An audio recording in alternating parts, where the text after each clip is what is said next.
امبارح نزل أول شكل للفيلم المنتظر شريك الجزء الخامس بعد غياب شريك 15 سنة عن السينمات. بس ايه ده؟ ليه الإعلان جايب ديسلايكات كتير قوي كده؟ ولحظة، هو شريك عامل كده ليه؟ فيديو النهارده هيكون زي تحليل للإعلان ده كله كده ورأيي الشخصي في الموضوع يعني. فأنت لو مهتم كمل معايا الفيديو للآخر، ويا كل سنة وانتم طيبين بقى، رمضان بكرة وكده، ويلا بينا ندخل في الموضوع.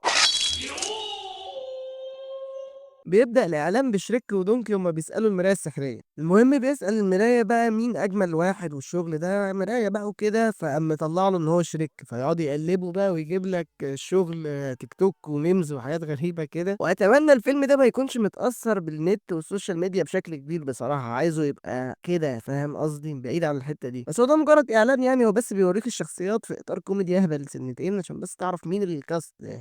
وديزاين دوك الجديد غريب شوية، وبقى عنده كده شعر فيه تفاصيل وشكله كبر كمان يعني، فده واضح كده ان احنا عدينا شوية زمن حلوين يعني. والشريك نفسه شكله اتغير سنتين تلاتة أربعة، وشه بقى واقعي وبقى شبه البيضة شوية، وتحس ان هو باظ كده او في حاجة مش مظبوطة. نفس الأزمة دي برضو لو فاكرين كانت حصلت مع فيلم سونيك، أكيد ده كان حوار كبير قوي، كانوا مطلعين شكله زي الزفت، وفي الآخر بعد كلموا الناس وكده غيروا شكله. ودي أتوقع نفس الموضوع هيحصل مع الكلام ده، لأن أنا مش عاجبني التصميم بنسبة 100%. هو مش وحش، التجديد معقول، بس برضو المفروض يبقى شكله أحسن من كده بكتير. بعدها بتظهر فيونا وشكلها شبه القديم خالص يعني، عادي ما اختلفش بشكل كبير. وكمان بقى بيظهر إن شريك خلف بنت كمان يعني، هو احنا عارفين إن هو المفروض مخلف، لكن يعني عدى وقت كتير بقى، دي بنته كبرت المفروض كده. كمان بيظهر بنوكيو اللي هو برضه من الشخصيات الشبه رئيسيه في العالم بتاع شريك. المهم المشهد ده كله ما فيهوش يعني احداث غير ان هو بيقول لك ان الكاست الجديد موجود يعني، وكمان ضافوا واحده كمان تعمل بنت شريك. المهم بقى في حاجه بالنسبه لي انا بقى محبطه بصراحه، هي فكره ان الكاست ما فيهوش انطونيو بانديراس اللي هو بوسن بوتس، لانه كان عامل الفيلم بشكل كويس جدا، اللي هو اخر فيلم طبعا في العالم بتاع شريك لاست ويش، كان ممتاز، فكان متوقع جدا انك تجيبه يعني طالما الناس حبته قوي.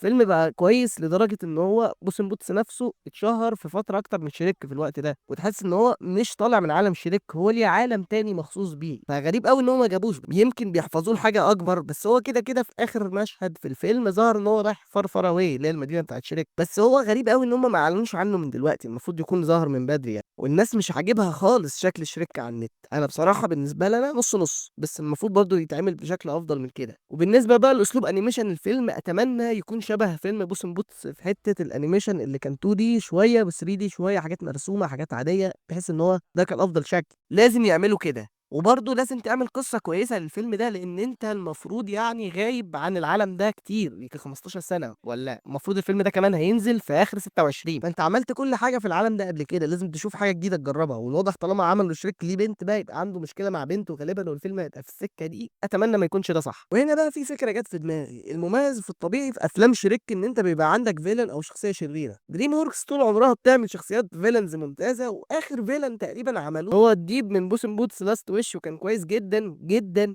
جدا، بس مستحيل حاجه شبهه تكون مناسبه مع الفيلم ده. بس احنا ممكن نشوف فيلن كويس جدا، مش لازم يكون طبعا زي الديب، بس يكون حاجه كويسه كده، فيلن محترم تقيل كده، او هنشوف هتمشي ازاي. بس عامه الشكل ده في المطلق مش وحش، كالارت ستايل اللي واخدينه في الجزء ده لطيف جدا يعني، شكله مبهج نسبيا كويس، بس اتمنى يكون شبه بوسن بوتس برضه. فانت قول لي ايه رايك، هل عجبك الديزاين الجديد، هل ما عجبكش؟ اهو فيديو مختلف على العالم بتاع سلاحف النينجا، بس القناه دي اصلا ناوي اخليها مهتمه بالانيميشن او الكرتون بشكل عام، اي فيلم جديد ينزل، اي حاجه قديمه عايز اتكلم عنها كده وبس. سلام. Hey now, you're an all-star. Get your game on, go play. Hey now, you're a rock star. Get the show on, get paid. And all that glitters is gold. Only gold.